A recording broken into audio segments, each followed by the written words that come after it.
Entonces, yo comienzo este curso con una anécdota que viví. La viví a los 50 años y la viví a los 9 años. Y comienza así, pero la uso porque me parece como una introducción buena a un curso de ética. Hace más de 20 años estaba con mi familia en una fiesta social en el Gun Club. El Gun Club es, quizás, me corrige, el club más elitista de Colombia. Y una sobrina mía se casaba, y en este encuentro me encontré con mis primos Cala, de esos que se ve uno una vez cada 10 años, o en matrimonios o en entierros, ¿cierto? Y yo estaba feliz tomándome unos whiskies, ¿sí? Y ahora ya no, ya me volví cero alcohol, ¿sí? Y cero carne, ahora soy vegetariano, antes era vegetariano, ¿sí? Ahora soy vegetariano, cero alcohol, ¿sí? Yo estaba feliz con mis primos y se acercó mi hermano Álvaro, que es decano de esta universidad, y por eso estoy aquí. Mentiras. Álvaro y yo no tenemos nada que ver, tenemos profesiones diferentes. Él es el chacho, él es el decano, él es el de la plata, yo soy el científico, ¿sí? Pero bueno, cada quien tiene su destino. Yo creo un poquito en el destino. Y el éxito de uno es tener el feeling. El feeling es alma, ¿sí? La inteligencia es mente, la razón es mente, pero el feeling es el alma. Mi feeling es bueno, me lo han dicho muchos amigos. Aún más, les digo una barbaridad. Las decisiones más importantes de mi vida las he tomado por feeling, por intuición. El feeling e intuición es lo mismo y vienen del alma. Y para que no me digan que lo quito, las adorno con la razón. Yo tomo mis decisiones por feeling y después les pongo la razón para adornarlas, para que tú no me vayas a regañar, ¿sí? Porque tú, como te siento, eres muy exigente en la razón. ¿Sí lo ves? Pero resulta que en mí manda es la intuición. La adorno, uso la razón para adornar, ¿sí? Entonces, me dijo Álvaro Cala, que era el dueño de la fiesta, David Francisco me llaman ellos, niña, David, atención, alma, ¿sí? Quiero pedirte un gran favor, David Francisco. Sí, Álvaro, ¿qué se te ofrece? Él y yo hemos sido muy diferentes en la vida. Y yo estaba convencido hasta ese momento que él no me quería. Así de fácil. Entonces me dijo, David Francisco, te quiero pedir un gran favor. Quiero que te sientes en la mesa con Álvaro y Margarita. Álvaro Gómez Hurtado, fundador de esta universidad, jefe del Partido Conservador. Y hasta ese día yo creía que yo era conservador. Estaba convencido que era conservador. Entonces le dije, Álvaro, con mucho gusto. Entonces fui hasta la mesa, fui con mi esposa. Y Álvaro Cala le dijo a Álvaro Gómez, Álvaro, te presento mi hermano liberal. Yo ya les había contado ese cuento.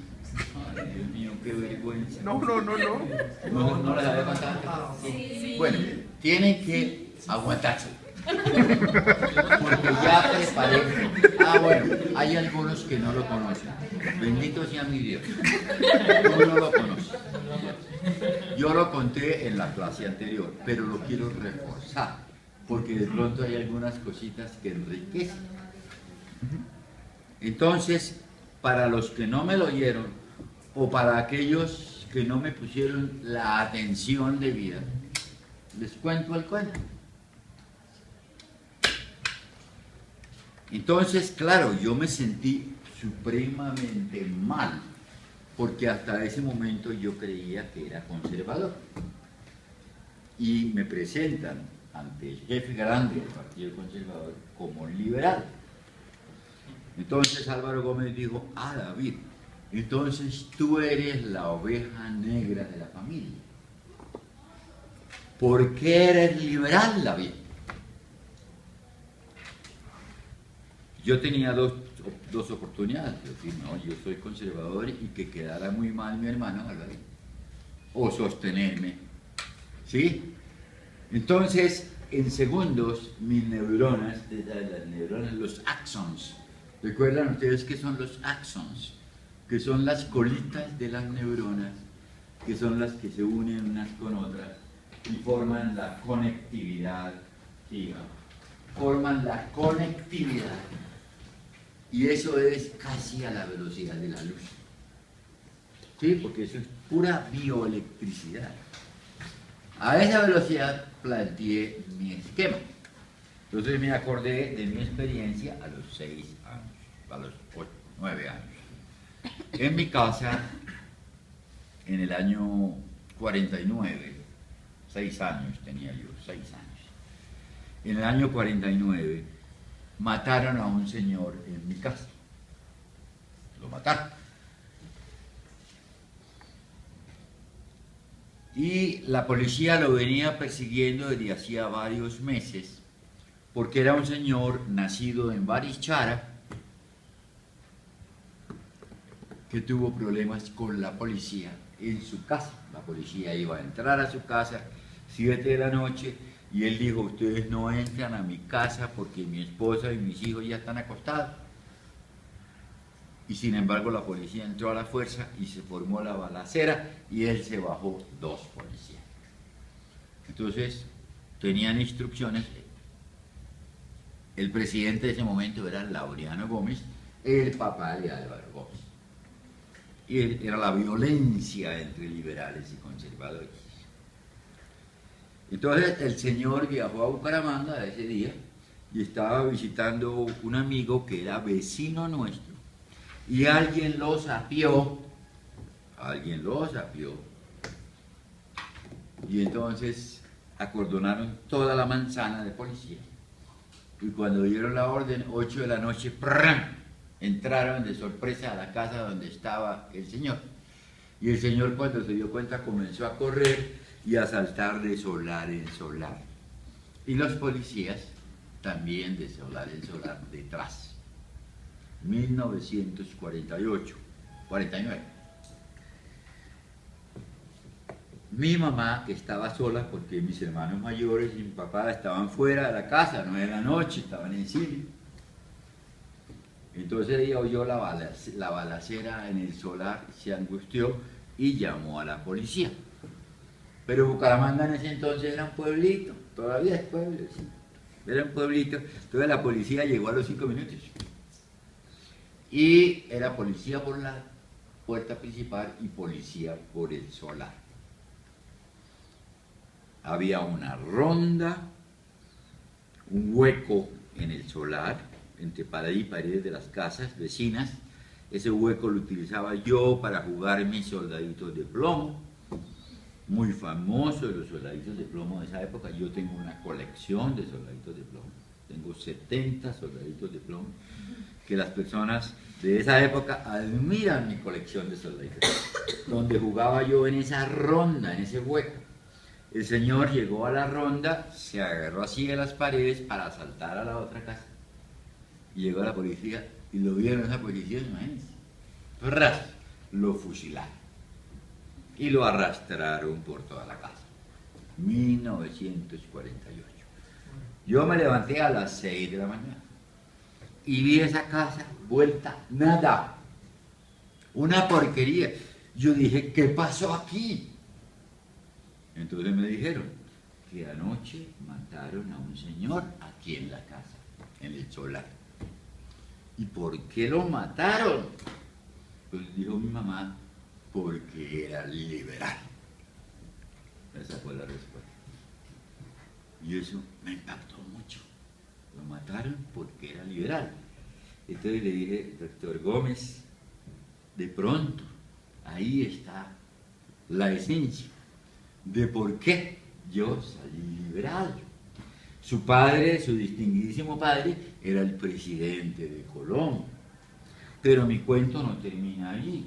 Mi mamá comenzó a hacer oficio y a limpiar, y yo detrás ayudándole, porque yo siempre he sido un poquito, ¿cómo se dice? Cepillón, ¿cierto?